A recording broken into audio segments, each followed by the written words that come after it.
Welcome back to the 2018 Heroes of the Dorm. Tonight has been exciting to say the very least. Two very fun matchups to watch, but we have one more lined up for you. My name is Lauren. My pleasure to be on the desk here of Dunk Train. This has been a pretty wild ride tonight. Yes, it has, man. It has been an exciting day. We saw some really sick matches of Genji in the first matchup, then we saw some sick Stitches play in match 2. Hopefully we get some more exciting picks in this next one coming up. I want some spicy drafts, and we're about to find out the last match of the night is going to be Dakota State taking on Missouri. This is going to be a really important matchup. This is Region 2. One team is down in 7th, the other team's up at 3rd. So whoever comes out here could really shake things up and make a big claim during Week 5. Yeah, it's really important to get that positioning in those regions for seeding. It's so critical.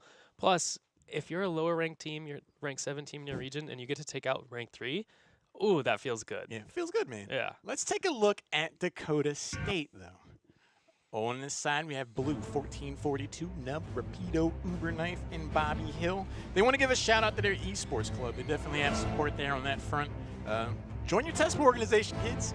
Go Yeah, ahead. that's awesome, man. That's really great. Those communities make it so much more fun to play games, give you opportunities to compete in competitive events like this one.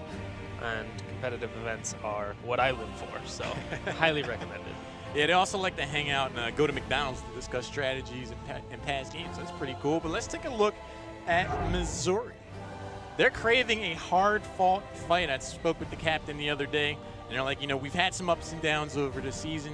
Our biggest strength, though, is definitely going to be our drafting, and MacDeck in particular has made big strides as far as improving on the solo lane. They're hoping for a really big matchup. Excellent, man. That's good to hear. I think drafting is such an important aspect of these games, and a lot of these dorm teams, I think, have, had good drafts, but also put their own spin on it. That's always fun to see. So if you see a good combination of playing our own style, having our own draft, but we do a little something special, that's what you really want to see. Absolutely, because I feel like there's a big meta in the competitive scene, but you can definitely see some interesting things here. But the first game of this best of 3 is going to be on Battlefield of Eternity. Last time we saw that in the last matchup, things got a little interesting to say the very least. So I think we might see something along those lines yet again. Absolutely. Battlefield of Eternity, one of my favorite maps. There's so many interesting strategies you can do here. The value of poke is increased. There's some neat picks that come into play like Artanis, Alarak, heroes we don't often get to see. And overall, it's just a whole lot of fun. You mentioned Alarak, or Artanis. Now I want that hero in the game. The warrior main in me always enjoys playing Artanis in this battleground. You land that right swap that just wins the entire team fight. Yeah. That is how it goes down. But right out of the gate, Missouri said, we don't feel like dealing with bow and arrow boy. Hanzo gets banned. Yeah, that makes total sense. He's so good at damaging the Immortals on this map. Completely safe. There's so many walls to jump over. The first few times I saw Hanzo on this map, I didn't really appreciate just how powerful it is that there's literally walls everywhere. So Hanzo can always activate his trait. On some other maps with more open spaces, you don't get that opportunity, so he almost has a dead activatable ability. But on this map, you're always in range to jump over a wall. Yeah, has 2 very viable builds as well that can help out in the objective. Right now, we see Greymane being hovered here as a potential ban. The race potential is there and apparent on the Worgen. A very strong choice, but this potentially leaves Maev out there as a first pick. That would be bold. Yeah, that would be interesting. But Maev, interesting enough, she's very powerful, but has almost no immortal racing capability. Yeah. Her Phantom Knives requires hitting multiple heroes to reset the cooldown. Umbral Blind is not exactly what you're looking for as far as immortal DPS. So I could actually see giving up Maev intentionally because she's so bad at racing on the immortals. But then you have to say, well, isn't she kind of dangerous if we're trying to hit their immortal? She has pulls. But instead we're going to see the Angel of Death show up in the first pick. He's been getting banned quite a bit tonight, but his ability to have a strong presence in the solo lane and have the upper hand in team fights, Last Rites has seen a huge resurgence or return at all. There's a lot of reasons to take this hero first. Absolutely, and this map is just going to compound his power, its percentage damage on the Immortal, and that is scary because Malthael can basically poke with like a Death Shade over the wall or something. All you have to do is apply that dot to the Immortal and suddenly the defending team will find themselves down an Immortal. Yeah, the Rave Strike could potentially body block someone into the Immortal Stun. Yeah. That's not how you want things to go. But there okay, Dakota State, they put a smile on my face. They're like, oh, we heard you like Artanis, man, so we're going to go ahead and take that in a 1-2. And the Demon Hunter shows up. She's kind of fallen out of the meta, but she's very strong. We have not seen much Valor lately. Now that you mention it, it's just there's so many strong range DPS options viable in the meta right now. Vala has kind of fallen off due to her lower health pool, but on this map in particular, the value of Monster Hunter cannot be overstated. That Immortal race is so powerful. Combined with Artanis' amateur opponent, there's almost no chance that Dakota State can possibly lose an Immortal race. Well, another really cool thing about taking Vala this early along with Artanis is that you know you're going to see a double warrior composition. So Vala's going to have a lot of opportunities to position themselves and keep themselves alive. Vala kind of single-handedly led the charge on the double support meta, and she hasn't lost any damage since then, so she could definitely go off. Ariel Cassia, the synergy there for the Burger King crown, I like it. That is a very interesting composition. One of the risky parts about picking Ariel Cassia is that Cassia doesn't have the greatest way to generate hope for Ariel from range. She really needs to commit to the fight in order to generate meaningful amounts of hope with that charge strike, with defend. So what I would like to see from Missouri in the later picks of the draft is a ranged spellcaster or something that can do sustained damage from far away so they can actually maintain that Ariel hope generation throughout the fight without needing to all in engages, which is a downside that Cassia has. It's some technical issues. We'll get all that sorted out, but they'll keep the same draft order. I really like the idea of going for Cassia in a 2-3 when you see so much auto attack damage in the form of Artanis and Vala. It's not too hard a leap to say, well, maybe we just want to blind them. But I think that could potentially backfire because, like you said, Cassie doesn't have a ton of range. So if she steps forward, trying to get the damage out, trying to go for that blind, Artanis is like, this is the easiest swap of my life.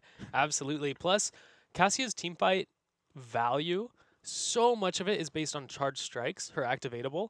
And that's a really small timing window where she has to have effective auto attacks. If Artanis saves Suppression Pulse to blind her during that activation, I mean, her teamfight output is completely crippled. Yeah, she still has the Lightning Orb and the Fend, but that's not why you pick Cassia. You pick Cassia for the splash damage from charge strikes. Yeah, I didn't even consider that aspect of it. Artanis has a blind himself, so it's like, all right, you try to blind me, I got a little bit something for you as well. When you hedge your bets on a Cassia and you're able to blind that out, that's going to be a pretty big pickle to solve. Yes, it will. That's why I'd like to see a caster, maybe a Gul'dan here, because I think that can round out the team composition, fill in the continuous damage that they need, the poke damage, the pressure, while also providing the Ariel hope.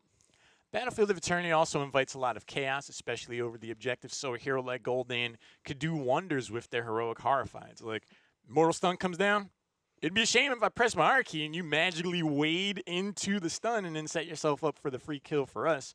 I would like to see that. It definitely would accentuate the Cassia pick and do wonders, I feel. Both of these teams have actually pretty much neglected their frontline role. There's no tanks banned out. There's no primary initiators banned out yet. So we also will see in the second half of the draft if maybe one team will look to ban out or choke the enemies out of that role. I would like to see an ETC show up here. It would definitely help out Vala as far as Peel goes, but there's something to be said for keeping Cassia alive and well on the front line. Malthael will also be on the front line to help with the Cassia, but Artanis feels a bit more meaty to me in a grander scheme of things. Yeah. So I feel like ETC would most work for Missouri, but Dakota State, they could definitely do well with the cow too. I agree, and we see Blaze and Lucio were the second bans here going into this late phase. The Lucio ban is interesting. I can appreciate it. Lucio is really powerful on this map. We've seen some teams prefer to ban Lucio, some teams prefer to ban Stukov on this map because they both have really particular aspects they're fantastic at here. Now, we don't know if Dakota State will pick that Stukov given that he's up. Not every support player will feel comfortable playing Stukov. Yeah. It's kind of a unique one, so we'll have to see. But like you said, I would like to see an ETC pick in this rotation. I think he's one of the strongest tanks in the game right now, and he has added value on this map where the face melt can knock people into the stun circles from the Immortal. It looks like the Trojans agree. They're going to go ahead and pick up ETC along with Li Ming. You mentioned the value of having poke on a battleground like Battlefield of Eternity. Magic missiles. Oh! Whoa! I did not expect that. That's... You know, I saw so much Cho'Gall in the open division, and I was like, okay, you know, it's over now, right? Yeah. We're done. and yet. This is really interesting. So Missouri does have the Ariel Cho'Gall synergy, but they have kind of a weird composition to go with Cho'Gall. The Malthael Cassia is not the sort of stuff we usually see. It's very all-in, which is generally not what Cho'Gall wants to do. A lot of times Cho'Gall wants help from his team to have disengage tools to, you know, escape for a second, walk back, because when you're playing against a Cho'Gall, it's usually all about killing the Cho'Gall first. That's how teams deal with Cho'Gall. You have all of your heroes use whatever burst damage they have, and you try to kill the Cho'Gall during the initial front load phase of the fight. And Malthael and Cassia, neither one of them really provide defensive cooldowns to save Cho'Gall whatsoever. Yeah, Ariel's going to have to snap the whip and really make impactful plays. We will see Stukov, the Russian support, show up here to round things out for Dakota State. An interesting draft, all things considered. Cho'Gall is obviously the standout question mark, at least for me in this draft. But what's really concerning to me is when you take Cho'Gall and you don't have another warrior to add for the peel, I don't think Cho'Gall is really a main tank. Like, he's more of a bruiser in the grander scheme of things. You want that peel. You want to be able to enable Cho'Gall to have as much damage possible with Gall, but he's just going to have to stick his neck out there. Malthael's probably going to be in the solo lane most of the time. Yeah, absolutely. So let's take a look at this Battlefield of Eternity map so we can take a peek into what these teams are going to be trying to do here in the grand scheme of things. There's so many interesting ways you can maneuver around these Immortal fights. And we were talking about the value of Poke and the value of Li Ming. So when the Immortals spawn in these locations, which we typically refer to as either aggressive or defensive, depending on whether the enemy Immortal is close to your team or far away. Now, Li Ming can attack over these walls so easily that she can always damage the Immortal. Essentially, you cannot zone well enough to block all the possible lines of Li Ming harass on the Immortal. And one thing that scares me is because of the very all-in style composition of the red team, the Cassia, the Malthael, the all-in is going to be weakened because if they try to commit on the enemy Immortal, then they're in danger. The ETC, there's just too much potential for their Artanis swaps. You can get big swaps over the walls here. You can get swaps from Fog into the stun circles, and if a Cho'Gall gets caught by one of those stun circles because of an Artanis swap, that's a dead Cho'Gall and probably a lost team fight because you simply cannot play without two members of your team alive. That's a really good point. Missouri may very well have backed themselves into a corner with this composition. One of the things I'm concerned about is Li Ming's ability to force the issue, make Cho'Gall have to come up, because otherwise they're just going to see the Immortal get poked down. But here we go. Potentially the last match of the evening is going to be Dakota State. Over on the left, Blue 1442 is on Stukov. Nub is playing Li Ming. Rapido is on ETC. Uber Knife is playing Artanis. And Bobby Hill's on that Demon Hunter. Bobby. Absolutely. And then up against them in the red trunks is Missouri. Mac Dak is on that Malthael. Jorlub on Gall, powered on Cho. They are going to combine into Power Lub. Power Lub. Like that name. Eraser Joe on Ariel, and Wenkong finishing it up on Cassia. Look at the Cho'Gall sprays. They knew what they were doing. Yeah, they do. They're like, oh, we're going to be on stream tonight. Let's break out the fancy Cho'Gall. Debate us with the Ariel Cassie. And it's like, oh, that's not really a good battery. Cho'Gall's not too shabby. That's true. Although I have to say, they do lose style points for the basic skin, basic horse Cho'Gall. That's fair. That's very fair. And in most part, I absolutely agree. Silence goes out. There's a nice power slide. Early aggression. Orb from Li Ming just misses. Nub doesn't have the teleport to be able to back away. Eraser Joe steps forward and eats a good amount of harass for their trouble. That could be a sign of things to come. Yes, it could. And if you're Dakota State here, you really want to keep pressure on this lane. Cho'Gall is very weak in the early game. And with the 4-man, with how much damage here is in this bottom lane, if Dakota State ever finds a slide onto the Ariel, Eraser Joe can get erased himself. So that's going to be what Rapido should be looking for here. Does get whipped away. Won't be able to find the slide opportunity there. Yeah, the knockback from Ariel disrupts the potential power slide, and I think the name of the game for Dakota State is keep Missouri uncomfortable. If they can keep this Cho'Gall off balance and not allow Missouri to take a team fight on their terms, I think they could do very well. Right now, we've seen Nub do a pretty solid amount of damage, all things considered, on his Li Ming. So being able to hang out there, prolong that, force Cho'Gall into a defensive posture could definitely help out Dakota State. ETC going in for a little bit of harass on Cho'Gall there, but you can see just how ineffective it is to put damage on the Cho'Gall when he has an Ariel battery. And the Cassia just kind of harassing the team, preventing them from all in the Cho'Gall successfully. So Dakota State really needs to change its prioritization from Cho'Gall, who realistically they don't have the tools to kill yet, and shift it to finding an Ariel out of position. Yeah, I definitely agree with you, because I feel like a power slide onto Cassia in particular could do wonders for them. Eraser Joe's doing a fantastic job so far, keeping the rest of the teammates alive. Cho'Gall's just comfortably chilling out here on the front line with a full health bar. So as far as keeping Cho'Gall in an uncomfortable position, can't exactly say Dakota State's been too successful on that front. No, they're not. But if they can make it to this Immortal phase, even with the level 4 talent here, and dodge the enemy team and just race them during the Immortal phase, Dakota State has such a huge Immortal race advantage. Cho'Gall is actually not very good in the Immortal race. Gall does a lot of damage to heroes, but he doesn't have any big multipliers for damage to minions, monsters, or mercenaries, so it can be a struggle to damage the Immortal in the early game especially. So if you're Dakota State here, I like getting this mercenary camp early, and then I want to see them just go all out to try to race the Immortals.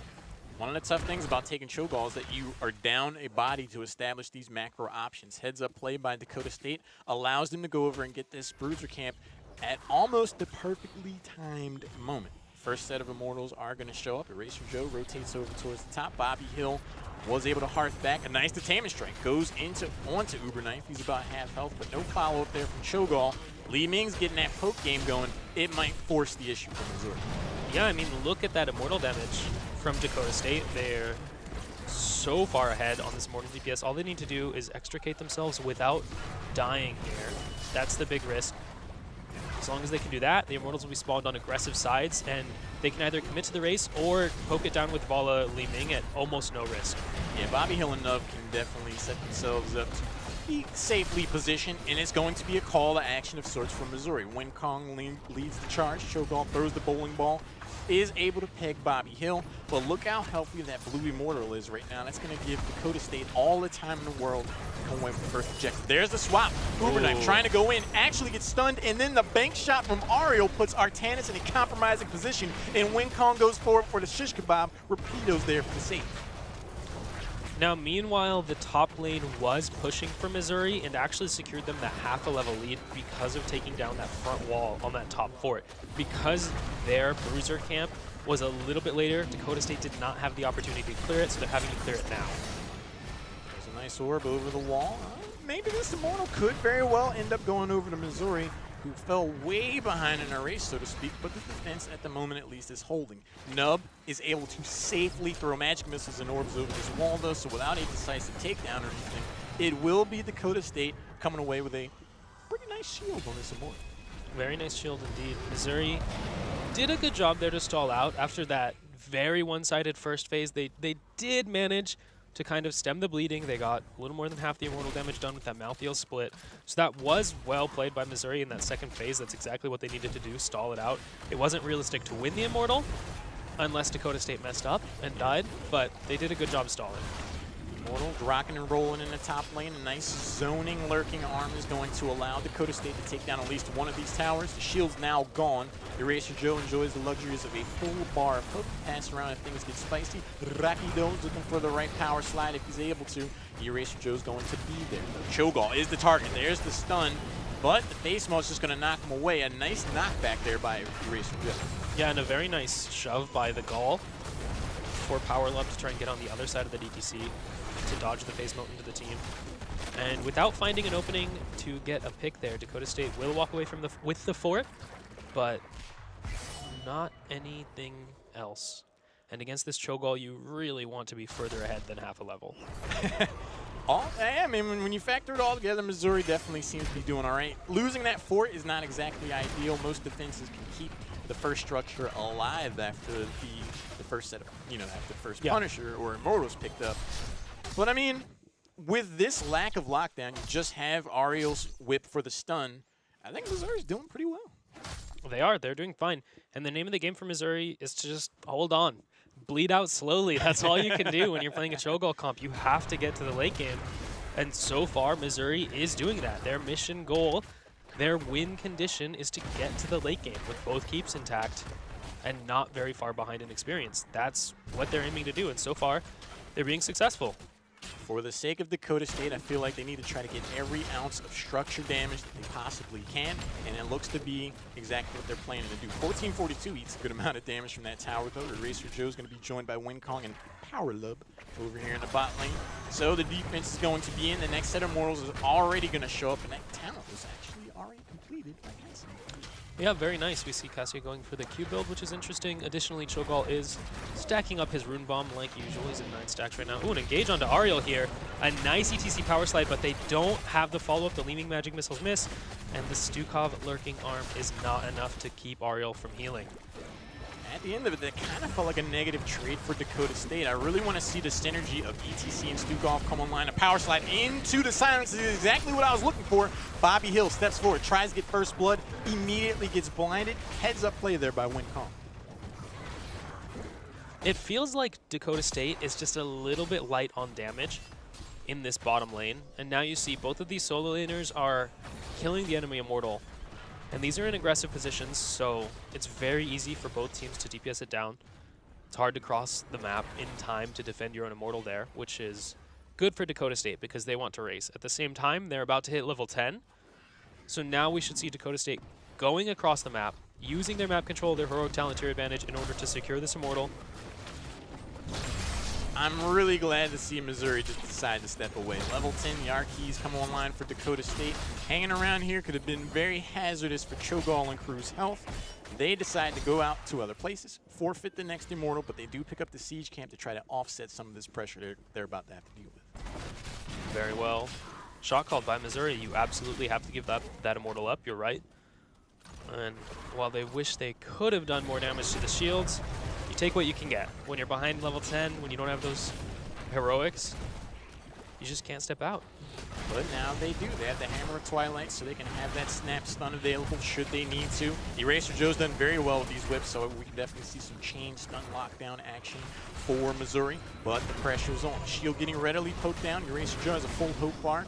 Nub trying to land those skill shots, but for the most part, Missouri thus far is able to avoid it. I think by the end of this, we'll see the bottom port fall, but Dakota State will be a little spicy. They go in. Moshpit is going to close up Ariel. No Crystal Ages for you. And no Rapido. They're immediately going to pay for it. Vala hits the deck as well, and the bowling ball closes out Stukov as well. Oh, no. We thought that teamfight was going to be huge for Dakota State. That Moshpit initiation on the Cassia, that was excellent, but the Vala ended up getting pulled by the upheaval behind the fort, and that is not where you want to be. Plus, a nice rotation there from Missouri to have Malthael in place to assist. Not that he was super necessary, but that's a good defense. Missouri picks up 3 kills in exchange for their fort, keeps them very close on experience, and they have to be happy about that. Arguably, it was huge for Dakota State, just in a bad way, as it turns out. But the Bruiser camp is going to get snapped up here by Missouri, who now enjoyed 3 takedowns.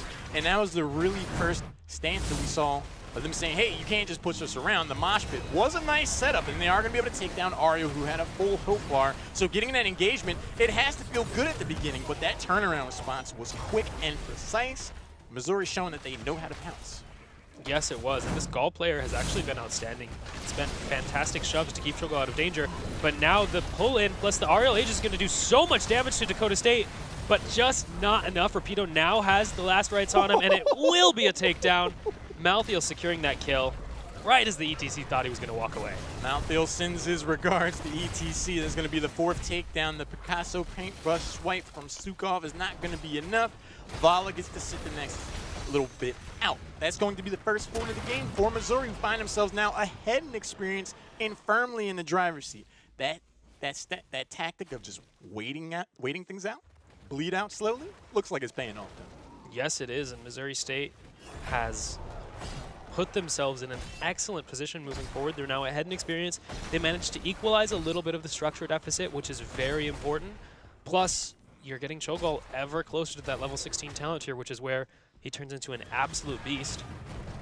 Here we see a vertical Immortal spawn, and Missouri's just going to opt to take the race damage here. They have a little bit of an advantage because Vala was very late to the Immortal because she was dead. But you can see the race is so advantaged for Dakota State. Even with Vala showing up at the last possible second, they still managed to go even in the Immortal race. Dakota State was able to get level 13, so this next progression will be on even talent tiers. Nub wastes no time burning down the Immortal, and the call to action is in from Missouri. They're looking to defend. There's the pull from Golf. Call him up to the front line. Bobby Hill gets targeted, eats a lot of damage. Uberknife trying to peel for the teammates. Low health bars on the side of Dakota State.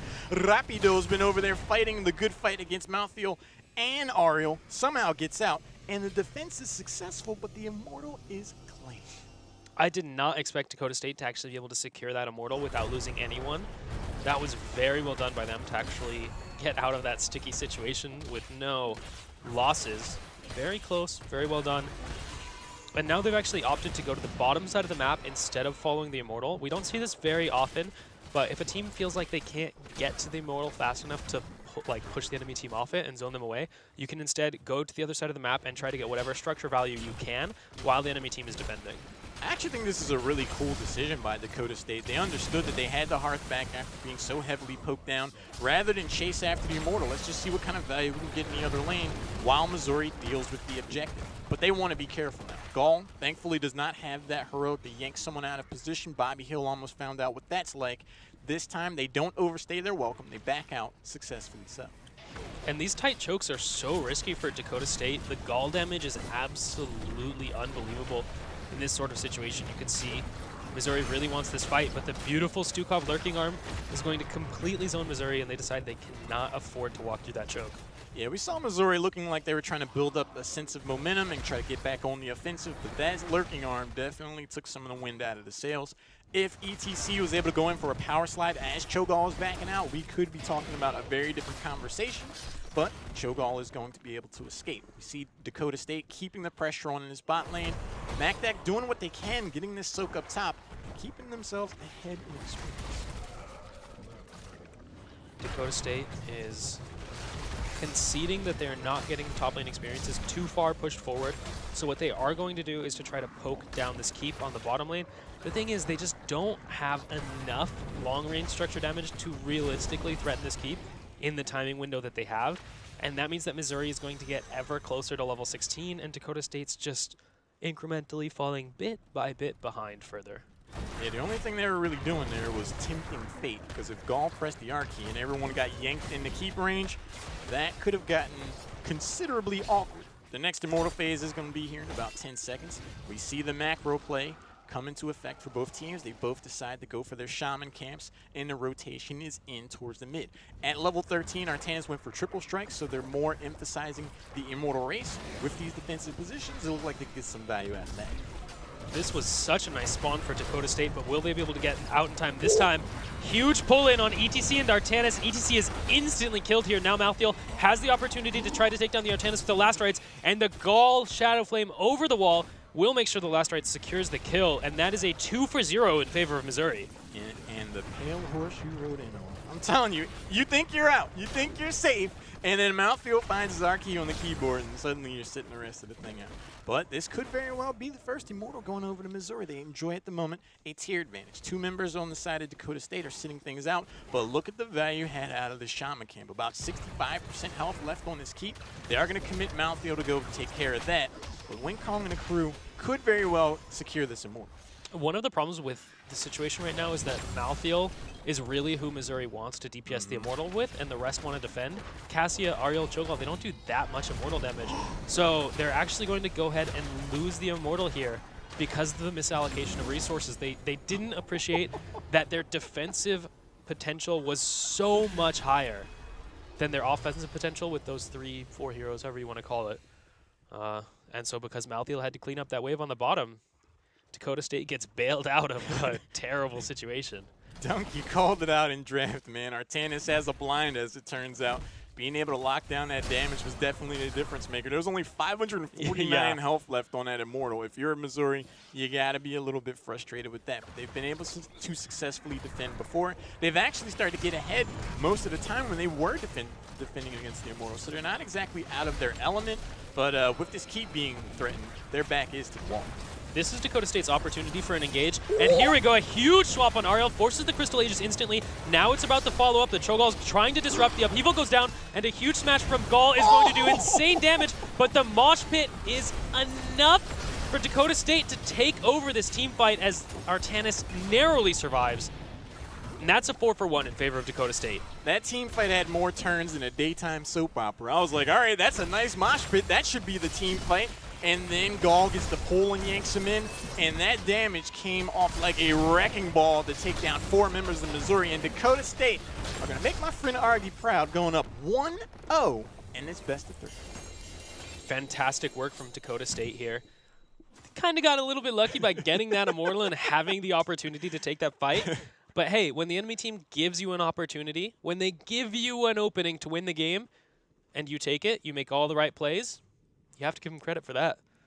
Missouri, for the rest of the night, is going to be thinking 549. Because that's the difference between them getting the Immortal or not. That blind from Artanis was the huge difference maker and set up that opportunity. Rapido with the ETC, the mosh pit was insane, but at the end of it, I mean, the swap to initiate the fight, that was max range swap, man. That was sick. On the prime target, the Ariel. That's exactly what you're looking for. An incredible start to this series. We're going to take a short break. We'll be right back for game number 2. Don't you go anywhere.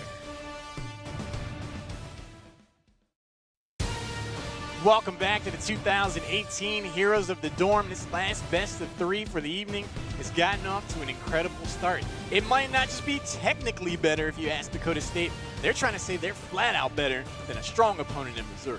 Yeah, they are, and they came out with a convincing game there, taking out the Cho'Gall composition. Always like to see that. Yeah, the Cho'Gall gamble doesn't exactly pay off, but the next map we're going to see is Tomb of the Spider Queen, a battleground that invites a ton of early aggressive action. I think we're going to be in for a pretty wild ride. Cho'Gall round 2? You think so? I don't really think so. We talk a bit about this map being very early game oriented, not the most early game oriented map, and there are strategies which can stall it out to the late game, like the Ragnaros Lava Wave. Perhaps a high defensive composition like a Gul'dan or something. But in general, early game is very important for this map, and while Cho'Gall can be effective here, this is not exactly where he shines. I would try to venture away from the Cho'Gall. University of Missouri is one of the highest research institutes in the nation. And they're going to have to do a bit of research if they want to change these drafts around. They do enjoy the luxuries of first pick, first ban. I think Maev wouldn't be the worst option if they don't have a player themselves. This is a battleground that she can do a ton of work on. Absolutely. She's no slouch here. The value on this map for pulling people in can be so high, especially because people are stuck defending against those spider waves so often. You have to get up close to the wall, especially if you have any melees. So you can just pull those heroes right out of their base or lock them in while the spider wave's building up a big shadow wave. It's always fun to watch heroes die to that, the shadow blast from the spider. I'm right there with you, and it looks like they agree. They're going to go ahead and take Maev off the board because ETC Maev is one of the craziest synergies in this game right now. I've seen it do all kinds of wonders on this battleground in particular. You do not want to get yanked by Maev and then slid on because you're usually going to find yourself without health points at the end. But the Hanzo ban is potentially being hovered here. A hero that's very well-rounded, fits into a broad range of compositions. This is just a general denial, I feel, from Dakota State if they lock this in. I agree. I think there's nothing wrong with just banning out the Hanzo here.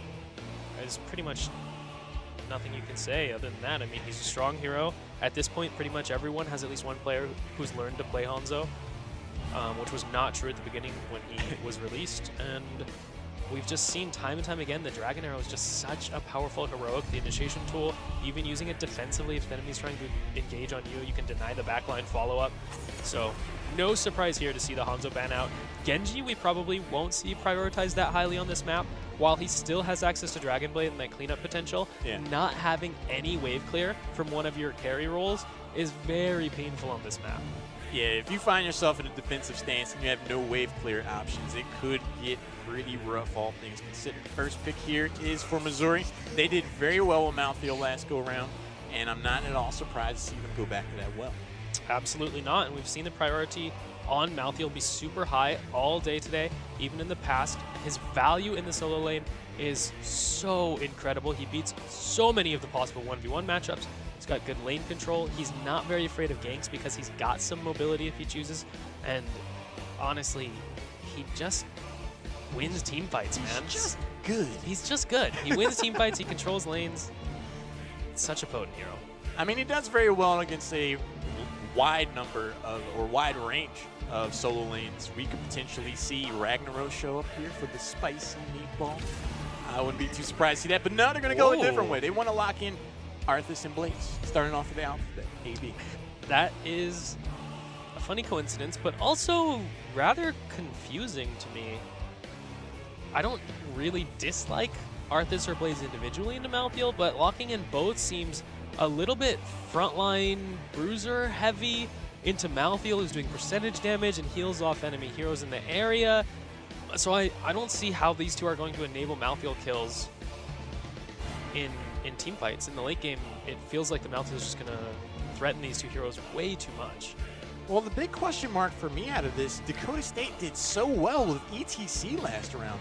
If you have that hero available, do you switch over to the Arthas? That ability to have that stun across a number of heroes enabled so much for Dakota State to find themselves up 1-0 in this series. Yeah, Blaze's E, his stun is huge and impactful, but I actually feel like that synergizes almost more with ETC. This also might be just them saying, we want to make sure our front line is comfortable, and then we'll see what we're dealing with on the other side before we figure out who else we're going to pick up. After the most recent changes to Malthael, I actually don't know how the Malthael Blaze solo matchup goes, so don't have any insight onto that. I imagine it's still Malthael favored even after the nerfs, but you know, things can go wrong. Meanwhile, Missouri in their 2-3 slot, locking in Lucio Greymane. I really like Lucio on this map. In the early game, the rotation between the two lanes is so critical. Having wave clear from Greymane, the speed from Lucio will really let them control that rotation. Plus, I think Lucio opens up the opportunity to rotate down to the bottom lane, actually, because you can make those rotations so quickly, the enemy team won't expect it and won't pull their solo laner back in time, which can get you a huge advantage, even if you take away 15 or even 10 gems. It lets you get that first turn in so much more easily.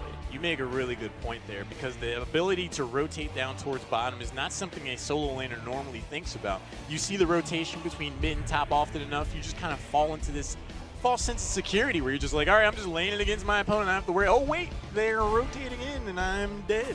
We could very well see that. Rapido makes the argument for the ETC ban. He's like, hey, that kind of won us the first game.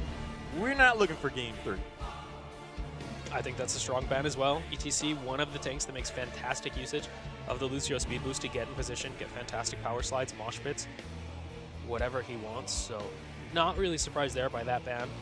Meanwhile, Missouri needs to target something other than the tank role from Dakota State, since that's the only thing they've filled out in this draft so far. And Dakota State has a lot of opportunities. There's range carries available. You can pick Gul'dan on this map. He's fantastic.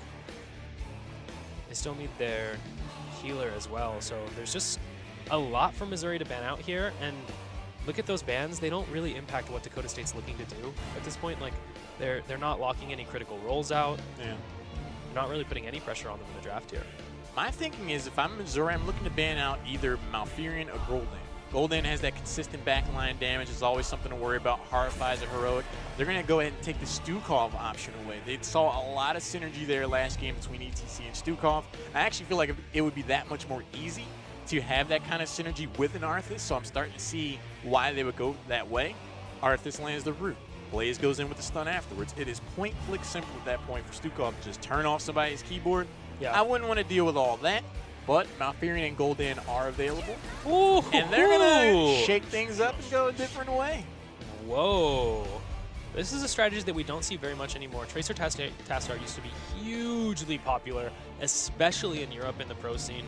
It's fallen off a little bit now, but this is interesting. Typically, we don't see Tracer Tassadar compositions anymore on high wave clear maps because it's a little bit difficult to amass enough wave clear to handle the rotations and the lanes and give Tracer the freedom to put the pressure on the enemy heroes. We were talking about the Genji has a little lower value on this map because of no wave clear.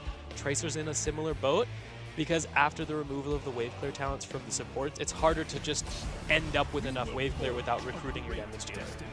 Like, you see how big my eyes got here in these?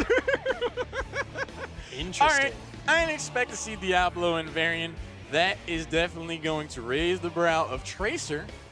I was just thinking, I was like, Missouri, you know, their first 3 heroes, they don't exactly have a lot of lockdowns, so maybe technically better is saying that we're mechanically better because we just want to outplay you and have Tracer jump all over the place. But past level 10, Variant's taunt, along with the W talent at level 1, can almost one-shot a Tracer, and Greymane, if he takes go for the throat, and I'm hedging my bets that he would, Tracer might need a little bit more than Malfurion and Tassadar. This is really interesting. So the draft opened up with the Malthael into the double tank. And then they shifted into a Tracer composition. But the adaptation to follow up with the Varian Diablo, I think, is very inspired because they already have the Malthael. They have the Lucio. They actually crush long team fights if Tracer doesn't find a pickoff because there's no other damage. It's Tracer solo damage. Blaze, Arthas, Malf, Tass, that's not killing anyone through Lucio spread healing. The more I'm thinking about it, the more I'm in love with this Variant pick to round out the composition. Like you said, Dunk, this is a composition for Dakota State that is entirely circled around Tracer. If she's able to go off, she's able to get those bombs, you're going to have a pretty good time. Variant not only is protected, by the way, most at key points in every team fight, but like I said, his ability to taunt Tracer, stop her from doing any movement, from hitting the E key to try to get out of there, can set up a huge opportunity.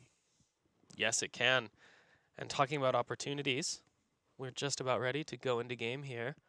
Yeah. So we will see if the Tracer composition can manage to find the wave clear and win the team fights that they need on Tomb of the Spider Queen. Potentially the last game of the night. I hope you guys are as hyped as we are. On the left side, we have Dakota State. Technically better. Blue 1442's on Mochrie. Nub is playing Tassadar. Rapido's playing Arthas. Uberknife is on Blaze, and Bobby Hill's going to round it out as the star of the show on Tracer. Star of the show indeed. We'll have to see if Missouri can shut him down. That'll be up to Eraser Joe on Varian primarily, and he'll be backed up by Jorlub on Diablo, Macdak on Malthael, Wenkong on Greymane, and Powered on Lucio. Some impressive flexing right there. Last game, Eraser Joe was on Ariel, but now he's playing Varian this go-round. Oh, wow. Yeah. That's very interesting. That is a jump. And it might be aptly named because you know he's going to be looking to erase Tracer past level 10 with that taunt. But both teams hanging out in the mid lane. Malthael's already setting up shop down bottom. Greymane getting value out of that Gilnean cocktail. At this portion of the game, rotations. Getting those gems is going to be very important. Both teams have assets to that end. I'm really curious to see who makes the first move. The difficulty here for Missouri is that the Varian is honestly kind of a blank hero until level 10 in their composition. He doesn't provide any wave clear. He's not particularly good at skirmishing, and you could see with no mobility, he can kind of just get walked down by Arthas in that sort of situation, but luckily he's close enough to his wall to be okay. Meanwhile, Wenkong was actually doing a fantastic job of pressuring Blue 1442 on the backside of that team fight, just to kind of keep the Malfurion away. That's an aspect that you don't see too often, the assassin peeling every once in a while. The amount of damage just says, if you want to stick around here and try to confirm this kill, you're going to lose out on heroes yourself. So your best bet is to back away. This time, Greymane was able to do that successfully. So, Jorlub hanging out in the bush, decides to step out, could have potentially looked for a shadow charge. Rapido sticking himself pretty far forward outside of tower range are the minions, so he could have gotten overpowered. Eraser Joe goes in. He doesn't have his level 4 talent yet, and he's just like, I'm biding my time. Yes, he is. He's just waiting for that taunt for his hero to come online. What if he's not taunt? What if this is a Colossus match variant? What if it's Twin Blades? You can't spell Wind Blades without Twin Blades. It actually hurt to say that. Well, he did go the parry. He went the parry talent, so I don't think he's going Wind Blades. We weren't that lucky today. Nice. But these teams, they're just going back and forth, man, putting damage on each other. The Tracer Bomb will whiff, and that means Powered's going to escape. It is tough to land those skill shots on a Lucio on the wall. He is so fast. Yeah, he's squirrely for sure. Bobby Hill was able to successfully hang out on the flank. Got to give props to their ability to find those opportunities to step in there. Unfortunately, they airball the bomb, so there's no takedown just yet. Both of these teams pretty much even on experience, however. Rounding the bin to level 4, 30 gems in the pockets of Dakota State, whereas there's only 26 right now for Missouri. So we could very well see the Trojans come away with their first set of weapons. We absolutely could. Although both of these teams are rather low damage. While I say that, Diablo gets double rooted. Tracer's putting so much damage into him, and the Lucio healing is not enough on that single target. And Diablo's going to go down. Jorlov was like, how you going to say they have low damage, man? Take a look at my face. That's going to be the first takedown of the game. That root combination from Arthas and Malfurion definitely planted the feet of Diablo. He has no escape options to speak of. Even with Lucio there, all he could really do is Bible thump and watch his teammate go down. One of the difficulties of this early game from Missouri is because of that lack of wave clear from Varian, like we talked about. Now their Lucio can't really apply the speed in order to control the rotations because they don't really have the wave clear to utilize those rotations. And we see the Greymane failing at soloing the Knight camp. We're going to have to pull Varian in there to assist him and tank those up. Not a huge loss, like we said. The Varian not very impactful to the laning phase early, so him rotating to the Knights is no big loss. Yeah, he can kind of sit out the early game in a lot of ways. He does have the shield wall now at level 4, so he's not going to be the easy gank option that we saw around level 2 or so. But still, without that taunt, without that health increase, he's kind of half a hero at the moment. Bruiser camp was snapped up, though 30 gems have been turned in, and actually it's going to be enough zoning, a lack of attention from Missouri nets the first set of web weavers for Dakota State. Blaze actually managed to get that turn in there in the Malthael solo lane, which is not what I expected. Thought Malthael would dominate that lane, but speaking of dominating, Diablo coming in with a huge slam and flip onto Rapido, but he might get away because of the boop from Lucio. He's on the wall now, and the Tassadar shield will save him. Man. Unlucky, man. Rapido lives up to his name and is able to wrap around that corner just in the nick of time to deny the first takedown from Missouri. The web weavers are here now to also push back the team in red. A huge root goes from Arthas. Then the Malfurion's there to follow up, looking to add a little bit of jazz to the music. Overpower into the stun on Bobby Hill. Uses their recall. Eraser Joe, Jorlub hanging out in the flank. Another nice root from Arthas as the pressure continues to apply in the top. That web weaver will be going down in the top lane, but Dakota State can just rotate to this middle and keep applying pressure. Looks like they did give up control a little bit of this rotation, allowing Missouri to arrive at the web weavers before them. Rapido looking for a root onto Lucio, but he's just not quite going to find it. Now, Macdak, is he overextended? But no stun and no pulse bomb means that Macdak is a safe boy. He's going to get behind his wall and not be in any more danger here. That's one of those tough things about Tracer. When you queue in that much and you dash in, it's hard to get that aim before the snap bomb afterwards. Just misses that yet again. And actually, we'll just see Malfoy kind of casually stroll away. Howard is going to be able to turn in 14 gems, however. Just behind the experience, there's a nice root protected, by the way. Varian's going to try to back out of there. Nice overpower. Rapido's like, I didn't mean to be all here, guys. Eraser Joe with the body blocks for days. Arthas gets taken down. Poor Arthas, man. He's like, I just want the wall to die. It's like, excuse me, man. I'm just trying to get out of here. I took the wrong turn. Yeah, no kidding. That's the power of the Diablo flip charge combination, though. And we do see Missouri off the back of that kill. Will be able to just turn in 26 gems, but they need to find the rest of their turn in here. Wenkong's got a good chunk, but that's not going to finish the web weavers. Diablo on the bottom side, however, will. And now the experience is even, despite the first web weaver from Dakota State, which means Missouri is in an advantage here where when the web weavers kill the first of the fort walls, they'll get level 10, they'll get heroic advantage and have the opportunity to engage a fight while Dakota State is trying to defend. That's a really nice call out, because what we could be seeing here are the beginnings of a snowball effect going into the mid-game. Macdak still has 30 gems plus, so after a set of web weavers, they could very easily look for the back-to-back. But the defense is here in the top lane from Dakota State. Bobby Hill trying to go out on the flank and make something happen. Power's going to be there for the boot if he needs to be. Rapido, potentially a target. Eraser Joe steps forward. Nice root there from Malfurion. So far, this wall is holding up very well, and the web weaver goes down. Giving up that web weaver without securing the wall takedown costs Missouri their timing window here to find and engage, while Dakota State was a little overextended on the outside of that wall. Now, Dakota State will be able to hit level 10 and get those heroics relatively safely. And Missouri is going to have to look for another opportunity to utilize this engage combination. And we are seeing the taunt variant like we expected. And I'm so sad. So sad about it. Just one tear rolling down your face at the loss of Twin Blades. Tear is shed yeah. in the chat. Apocalypse was picked up though, so I thought we might see something of a green light from Missouri to try to go in. Uber Knife is going to get body blocked. Heads up positioning by Eraser Joe. Stalls out the stun, but the follow-up damage simply is not going to be there. Blaze is going to be able to escape, and it's all Jazz hands at the end of it. 38 Jim turned out up top. Jorlove still moving around. Group from Malfurion. Variance going in the hard way. Gets Force Wall to the face. He is going to be able to get out of there. Rapido out on the flank. Blue Web Weavers are on the way. A silence goes out. Twilight Dream waves goodbye to Lucy. And that is a huge takedown. Now with Lucio out of the picture, there's enough damage from Dakota State to potentially finish off more of these kills. Rapido is looking for the takedown on Malthael, and a beautiful Force Wall from Tassadar will cost him his life, but secure the kill on Greymane. And Jorlub also going to trade out his life here. He says, look, I'm not as important as this Malfurion kill, and he's going to go ahead and die for that.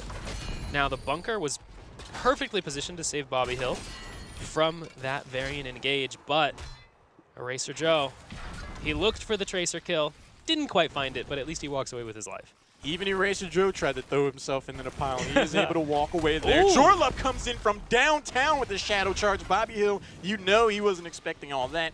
Eraser Joe hits the well, gets back to business. Middle fort should be claimed, even in spite of the takedowns Missouri were able to pick up. Powered, Lucio, best wave clear in the game, obviously doing wonders on this Web Weaver. There's the root, though. Rapido tries to step forward, a little bit of speed boost. Should be able to get Lucio out of there. Yeah, Lucio is one of the heroes who doesn't mind Arthas' slow very much, at least if he's near a wall. Now Dakota State will get level 13 upon destruction of this fort, but will it be in time for them to win this teamfight? Army of the Dead is popped, Taunt is popped, and now Rapido is in the center of the teamfight. Beautiful sound barrier, gonna get huge value here against this Web Weaver wave, but Arthas is not going down, and Tracer is gonna find a kill here as Blaze sets it up with a beautiful 4-man stun.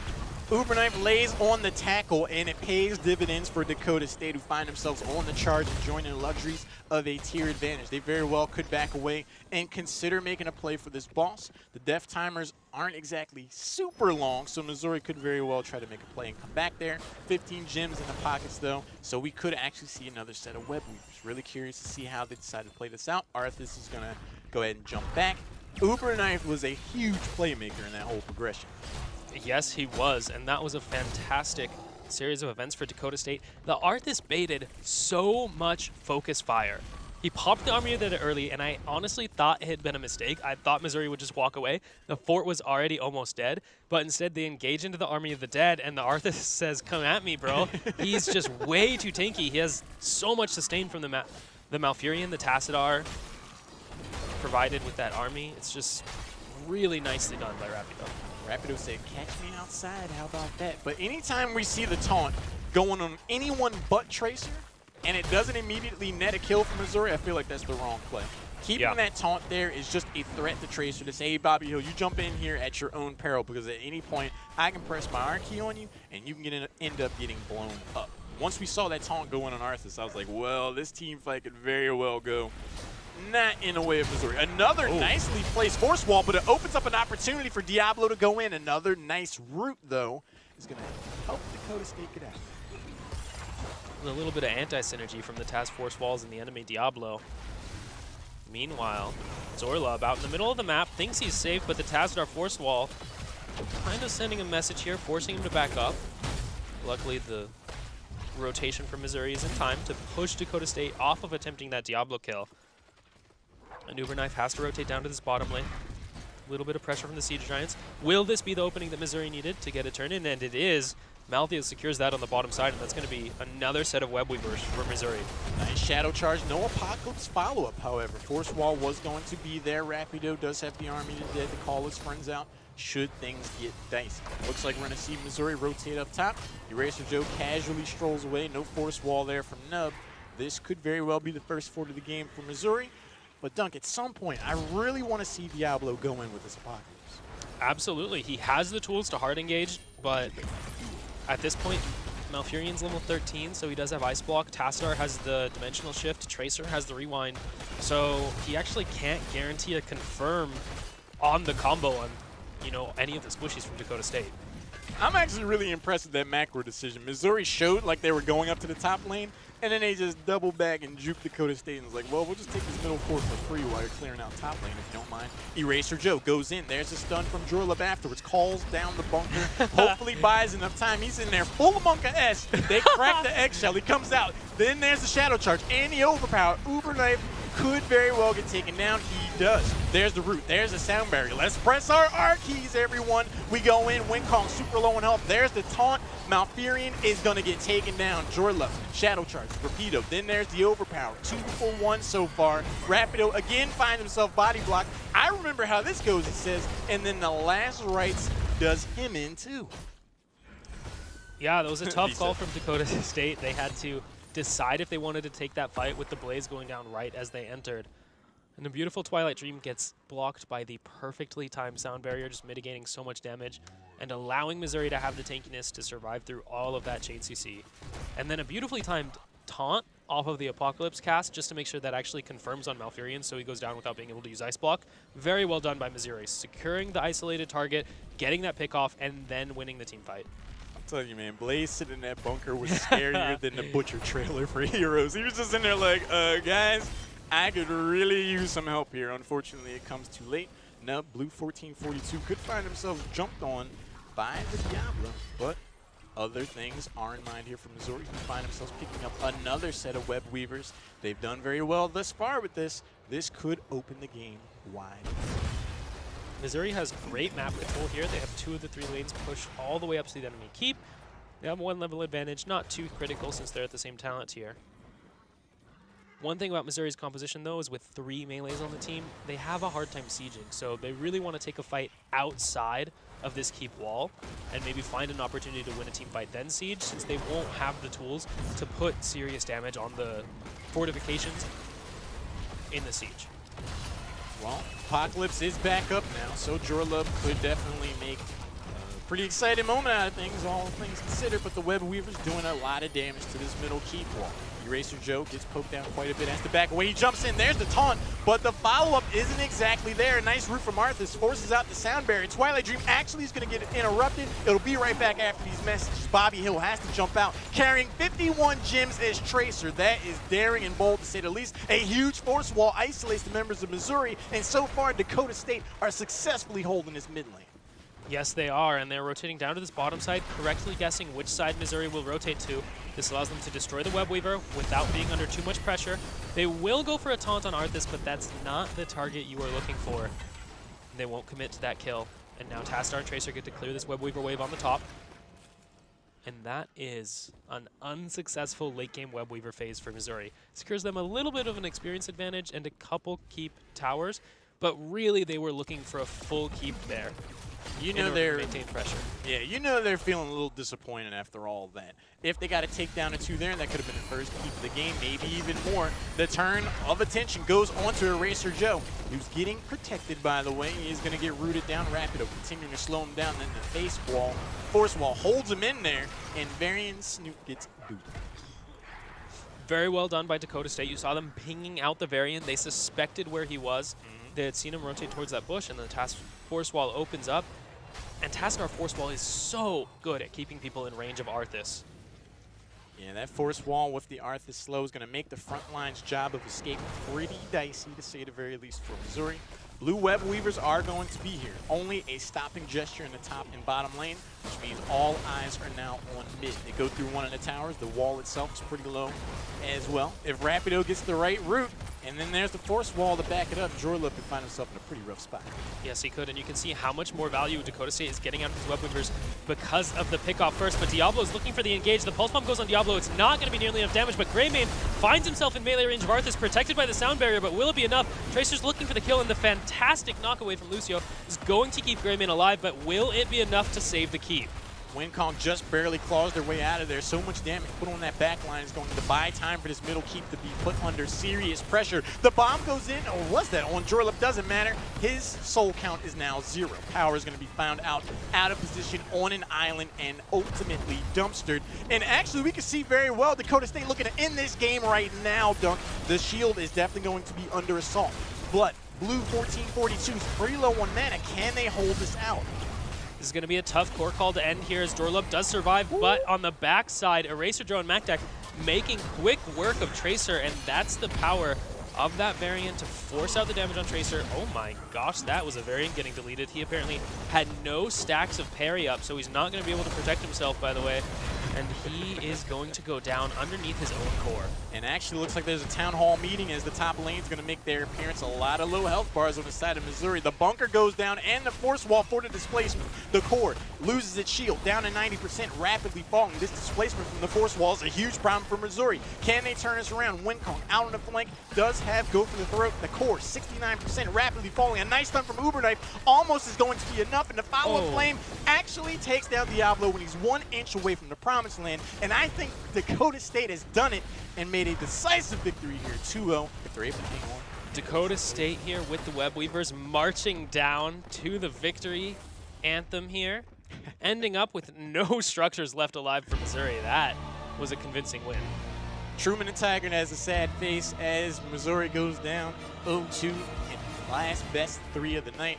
But holy crap, is that not a fun matchup. Dakota State were 7th in the region at this point, so winning this is absolutely huge for them. 3rd place was once enjoyed by Missouri, but that very well could change after that best of 3.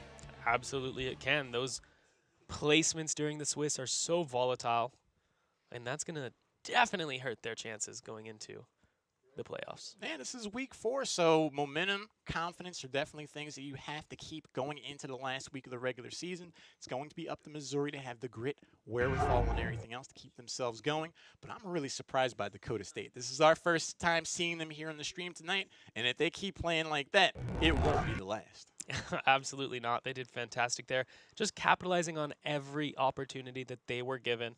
Every time a mistake was made, they saw the opportunity, they went for the kills. Even if they couldn't connect them, they made the attempt. And playing with that confidence, that aggression, seeing the openings the enemy gives you, that's what's so critical. Yeah, those decisions are absolutely huge, but we have the play of the match for you. Let's take a look at that, because there were a ton to pick from.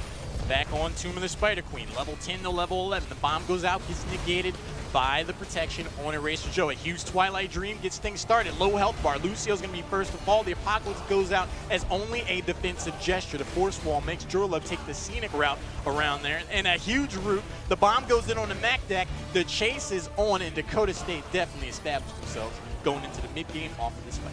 Yes, they did. That was really the fight that started it all. Beautiful Twilight Dream onto Lucio. And then they pretty much agreed, all right, everyone, let's fight to the death. No retreat. Don't die with your back turned. And that is the way that the team fight went down. The proverbial gauntlet is thrown, and it's just like, all right, guys, we're just going to bare knuckle box here in the mid lane, play that new game, Hero Storm, that new team brawler that just came out. Yeah, I did hear about it. It's pretty cool. Good. Very fun matchup to round out this evening. We had a ton of action. But let's take a look at the recap and find out what matches we had all night. We started things out with Western University going down 0-2 to Waterloo, who looked dominant throughout. After that, NC State took on the Pit Crew and were able to bring things back in a 2-1 victory. And we just saw Dakota State wow the audience with the Double Warrior frontline taking down Missouri. Yes, they did an excellent night of games all around. Saw some fantastic strategies, some weird strategies, a little bit of Cho'Gall. Exciting night. What's really cool for me, like I'm so excited that we got to ask Blue 1442 what he thought about winning, being ranked 7th in their region. He's like, I feel great, because that's a huge momentum swing. They very well could find themselves in the top 4. Every game at this point throughout the regular season is incredibly important. That's how you set yourself up for the regional playoffs. That's what you have to do. Find your opportunities, play your own style, play the Tracer, play whatever you're good at, play aggressive, find those openings. Win games, man. That's how you make it to #1. One thing I hope we don't see, though, is more Cho'Gall. I mean, I always like seeing interesting and spicy compositions, but the Cho'Gall in some instances just barely does not work.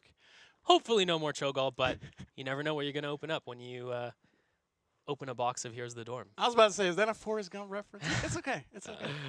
Thank you guys so much for hanging out with us today. We're going to leave you with highlights of all the matches in action that we saw. We'll see you again for tomorrow night as regular season week 4 continues. Have a good night. This was the bottom 4th ball, but Dakota State would be a little spicy. They go in. Moshpit is going to close up Ariel. No Crystal Ages for you in Rapido. They're immediately going to pay for it. Vala hits the deck as well, and the bowling ball closes out Stukov as well. This is Dakota State's opportunity for an engage. And here we go. A huge swap on Ariel. Forces the Crystal Ages instantly. Now it's about to follow up. The Cho'Gall's trying to disrupt. The upheaval goes down, and a huge smash from Gall is going to do insane damage. But the Mosh Pit is enough for Dakota State to take over this team fight as Artanis narrowly survives. Variance going in the hard way, gets Force Wall to the face. He is going to be able to get out of there. Rapido out on the flank. Blue Web Weavers are on the way. A silence goes out. Twilight Dream waves goodbye to Lucy. And that is a huge takedown. Now with Lucio out of the picture, there's enough damage from Dakota State to potentially finish off more of these kills. Rapido is looking for the takedown on Malthael, and a beautiful force wall from Tassadar will cost him his life, but secure the kill on Greymane. And Jorlub also going to trade out his life here. He says, look, I'm not as important as this Malfurion kill, and he's going to go ahead and die for that.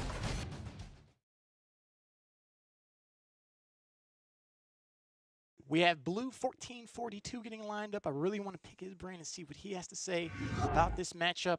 Blue 1442, congratulations on your victory, man. This is absolutely huge for you guys. You were ranked 7 in your region. How do you feel about going into week 5 after this win? We feel great. That was like the best communication we had all season. Everyone was calling out. Everyone was going in on everything. We had a lot of fun with that game. It looked like it. We had a lot of fun calling it, so big props to you on that. One thing that I'm curious about, you guys went for Arthas and Blaze in your 1-2. After Rapido's performance on ETC, I figured you would go back to the Cal. Was that just a tactical decision to go for Arthas instead of ETC? Usually on Tomb, we found greater success with Arthas rather than ETC because he could swap lanes easier, and we could on engages in case they had mobility. Stuff like that. Yeah, that's a really good point, actually. Thanks very much for answering. I'll pass you over to Dunk Train. Yeah, man, I'm really curious about the choice to go Tracer Tassadar, which we don't see that much lately, especially into the Lucio, who can always sound barrier the Tracer Bomb, plus the opportunity for them to rotate in the 4-5 slot. Were you guys worried about anything there in the draft? You were just supremely confident in your ability to execute that composition. What was going through your head?